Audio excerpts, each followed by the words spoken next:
Boa tarde, senhor presidente, nobres pares. Minha saudação. Temos a felicidade hoje. Eu quero aqui abordar de uma forma central no meu pronunciamento o tema da produtividade da casa. Quero trazer aqui algumas propostas, mas antes disso quero fazer uma saudação especial aos nossos visitantes. O senhor Zelmuth Marten, que é chefe de gabinete do deputado estadual Zé Nunes, e nesse momento vem a Caxias encarregado, já visitou o gabinete do prefeito Alceu, já esteve em Farroupilha, já esteve nessa casa reunindo e está encarregado de divulgar a audiência pública sobre políticas públicas de economia popular e solidária, que ocorrerá nessa casa, dia 31, que é uma segunda. E o Zelmuth está encarregado de fazer essa divulgação, de coordenar esse processo, e acompanhado da senhora Sandra Teixeira, que é a coordenadora estadual do Fórum Gaúcho de Economia Popular e Solidária, e a senhora Suzete Roveda. Então, nosso mandato, assim como imagino esta casa, nós vamos estar auxiliando na divulgação. Essa casa já tem tramitando alguns projetos que dialogam diretamente com o tema da economia popular e solidária, e essa audiência pública, ainda mais num momento de crise, ela é extremamente necessária, até porque a economia popular e solidária ela é uma ferramenta de organização dos trabalhadores, de geração de trabalho e renda, e a nossa cidade tem muita experiência a contribuir. E me utilizando aqui, me servindo de um informativo do deputado estadual Zé Nunes, e isso aqui são informações de um mapeamento feito pela Secretaria Nacional da Economia Solidária. No nosso estado, a economia solidária envolve mais de 269 mil trabalhadores e trabalhadoras, em mais de 2 mil empreendimentos solidários. Então, uma temática extremamente importante. Sejam bem-vindos e contem conosco para essa divulgação, essa mobilização. Obrigado, senhor Zelmuth Marten, a Sandra Teixeira e a senhora Suzete Roveda. Senhor presidente, quero então abordar o tema aqui da produtividade da casa. Até fui convidado pela Rádio São Francisco, isso há uns 10 dias atrás, talvez menos, a me manifestar sobre uma assessoria que foi contratada pela casa para tentar identificar algumas situações e apontar algumas melhoras. E eu primeiro aqui não quero fazer nenhum discurso moralista quanto ao custo da assessoria, até porque eu acho que não é o problema. Acho que a assessoria é bem-vinda se o enfoque for a questão administrativa da casa e não a questão política. Sobre a questão política, tenho observado alguns debates que vêm ocorrendo, principalmente no tema das votações dos pareceres de inconstitucionalidade, e quero, de uma forma humilde aqui, senhor presidente, apresentar 3 propostas, o que eu chamo de, humildemente, do ponto de vista da nossa contribuição, um pacote pró-melhora na produtividade da nossa casa. Primeiro deles, e é onde eu quero me focalizar, que é esse debate sobre as inconstitucionalidades. Bom, hoje, até por coincidência do tema trazido, nós recebemos aqui uma Constituição Federal. Então, cada parlamentar eleito vem nessa tribuna e jura, é um juramento público, defender a lei orgânica municipal e, por conseguinte, defender, obviamente, a Constituição Federal do Brasil. Então, existem vários mecanismos que controlam a constitucionalidade. Um deles é a própria casa. Tanto que qualquer proposição que adentrar a casa, o primeiro trâmite, o primeiro local onde se analisa a matéria é na Comissão de Constituição, Justiça e Legislação. É o primeiro local onde se faz essa análise. Até porque nós temos esse dever de defender a legalidade da matéria, sob pena de, em aprovando matérias inconstitucionais, prejudicar na sequência o próprio povo. E digo por quê? Porque se uma lei aqui for aprovada de forma ilegal, os prejudicados podem reivindicar na justiça a derrubada dessa lei.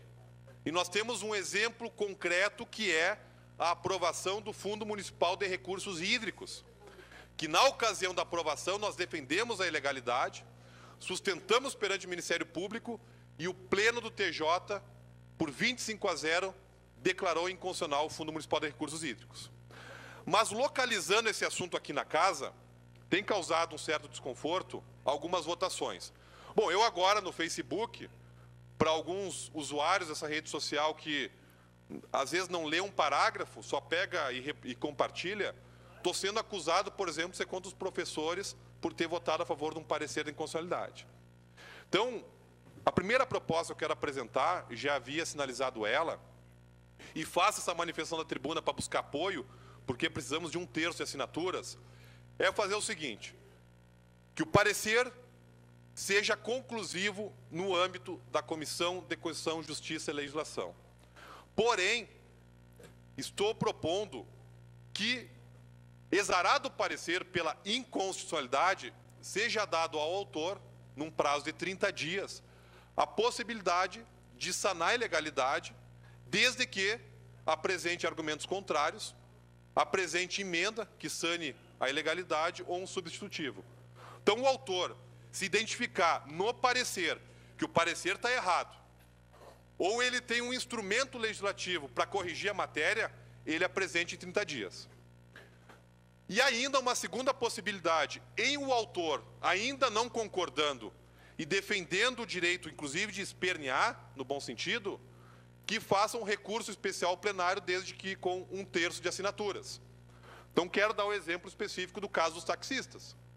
Quando se fala em taxistas, e elogio novamente o vereador Zoraide e o vereador Pedro Sete pela matéria aprovada, sempre se fala num diálogo amplo, porque nós temos o âmbito dos taxistas, dos usuários, enfim. Então, os autores, se entendessem, isso é um caso hipotético, que a matéria era inconstitucional, poderiam ter feito um recurso especial para o plenário, para aí sim o plenário apreciar a matéria. Porque o que está havendo hoje é uma banalização do debate que deveria ser técnico. Porque daqui a pouco eu vou sentar na minha mesa, pegar o computador, vou fazer um projeto para construir 5 escolas. Belos projetos. E dentro de uma sensibilidade social eu vou saber, inclusive, onde tem que construir. Aí, a CCJ, por obviedade, vai dar o parecer da inconstitucionalidade. Aí eu venho para o plenário e faço um discurso fácil. Ah, porque tem os vereadores que são a favor de escolas, que são contra a escola. E isso, no meu entendimento, ajuda a falta de produtividade. Porque aí a gente fica discutindo o mérito do projeto, eventualmente os autores não trazem um argumento para combater a ilegalidade apontada, e fica um debate quase que histérico, porque não fica dentro da racionalidade. Então é uma proposta. Continua como está, se os pares entenderem por bem essa proposta seja exitosa, nós podemos estar alterando. A segunda proposta é alterar a lei orgânica para que a indicação do vereador tenha que receber um retorno do executivo também num prazo de 30 dias, podendo ser prorrogado por 60. Concede a parte, né? Sim, já lhe permito. Então, hoje, o que acontece? O vereador faz a indicação e muitas vezes fica falando sozinho, porque o executivo não retorna aquela indicação. Só para ter uma ideia como funciona em Bento Gonçalves, e aí eu já acho que é o extremismo do rigor. Não concordo como acontece em Bento, mas só para tentar trabalhar a ideia de como eles valorizam uma indicação. A indicação do vereador é votada em plenário. Então, o vereador faz uma indicação para que no bairro X tenha um conserto de uma rede de esgoto, ele faz a indicação, passa pelo plenário, o plenário aprova. Eu sou contra esse rigorismo, mas defendo que nós façamos uma alteração para que a indicação de vereador e vereadora tenha uma obrigatoriedade do executivo dar um retorno. Seja dizendo que vai fazer, ou seja dizendo o porquê não vai fazer. E isso vai evitar que os parlamentares protocolem projetos que na origem já sabe que são inconstitucionais. Porque quando você tem dúvida, até cabe aquele argumento, vamos derrubar para que no trâmite a gente esclareça melhor. Mas quando já sabe que a matéria está viciada, isso é perda de tempo. E principalmente para a população que muitas vezes não está ao par de todo o debate, ela sai reproduzindo, às vezes, algum equívoco que sai dessa casa. Como, por exemplo, vou trazer outro exemplo pessoal, eu sou acusado também na internet de ser contra o hospital veterinário. E não sou. Sou favorável. Se precisar fazer caminhada, precisar em 500 reuniões, eu vou. Só que eu não acho que seja legal um vereador, por projeto de lei, obrigar o município a construir um hospital veterinário. Então, para a gente tentar contribuir, ter uma passagem por essa casa, identificar alguns aspectos equivocados e tentar estar contribuindo. Por gentileza, vereadora líder, se puder. Uma declaração de líder da bancada do PT. Então, essa segunda proposta, que é a proposta das indicações. E a terceira proposta, por fim, a qual devo dividir com o vereador Virgílio, embora quando o vereador se manifestou, eu não sabia da proposta dele, eu já havia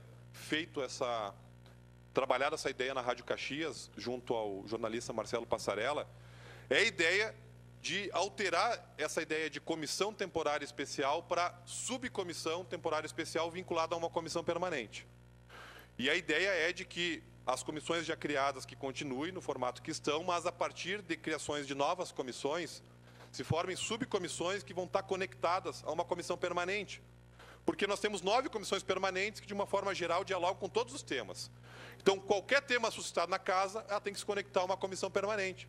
Porque a comissão permanente, além de ter uma assessoria, ela tem o status de uma comissão permanente. Ela passa por um crivo de uma votação que é muito importante, que é a votação do final do ano, em que elege a mesa, elegem-se as comissões. Então, ela tem que ter esse respaldo de importância. Eu já fui, e o vereador me socorre com o termo institucional, eu já fui presidente de comissão e sei como tem respaldo para fora da Câmara para tu trabalhares. É muito diferente, por exemplo, tu estar à frente, trabalhar o tema, por exemplo, né, que a vereadora sempre trabalhou, e o PT dos direitos humanos, tendo uma comissão, ou sendo membro, do que não sendo. As comissões têm uma importância, têm um valor, né? Então, são 3 propostas simples, mas que eu trago para a tribuna porque nós precisamos de 1/3 de assinaturas para protocolar. Então, a minha ideia é dar um pontapé inicial nesse debate. Semana que vem estarei passando as minutas para todos os pares e daqui a pouco ninguém vai querer se somar a esse movimento. Mas é justo que se faça esse debate até para aperfeiçoar algumas questões que eu acho que, sim, são os vilões da produtividade. 2 vereadores que tiveram a missão de presidir a casa têm uma observação sobre o trâmite, sobre as debilidades, as fragilidades. Eu acho que até dialogando com o senhor, vereador Tuigo, eu acho que nós poderíamos ter essa reunião no âmbito da própria CCJ, né? Tentar provocar a CCJ no bom sentido e debater essa questão. Porque aí nós estamos atacando o foco. Porque criticar a gente critica, né? Eu já fiz críticas políticas sobre espaço dos partidos aqui na Câmara, mas isso vai para o debate político. Quando a gente vê questões que precisam ser aperfeiçoadas, é questão de mecanismo, de instrumento, e isso ajuda na produtividade. Hoje mesmo nós teremos 2 pareceres para serem votados, e eu tenho notado que dificilmente se debate os pareceres. A gente vai para o debate do mérito, né? Então, muitas vezes, um parecer, quando chega aqui, ele passou pelo crivo de 5, 8 profissionais atentados à questão técnica. E aí, com um discurso político desconectado com a matéria, né, muitas vezes se cria se leva uma falsa informação para a população. E acho também, para finalizar, agradeço os apartes, o debate feito, apenas uma questão muito singela, mas que nós temos que ajustar aqui na questão da Câmara, é o endereço do sítio eletrônico, dos e-mails, que tem que sair esse GOV. Nós temos que botar o LEG, né, de legislativo, isso é uma adequação que as casas foram fazendo ao longo do tempo. Quando começou essa questão de internet, todos os órgãos públicos era GOV, inclusive o Judiciário. O Judiciário se adequou, as casas legislativas se adequaram e nossa Câmara também precisa se adequar para não criar essa confusão de que GOV é Poder Executivo, né? Porque GOV vem a ser a questão do governo.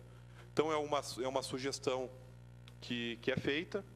E uma outra luta que já está sendo encaminhada pela mesa diretora, mas eu acho que vai aprofundar a democracia na nossa cidade, é a TV Câmara Aberta.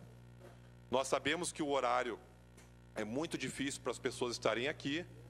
Nós sabemos que as sessões elas são reprisadas, então possibilita que, às vezes, no domingo, um cidadão, uma cidadã veja a sessão e, a partir da sessão, se informe politicamente do que está ocorrendo, crie sugestões ou críticas, ou seja, venha se vincular ao processo democrático.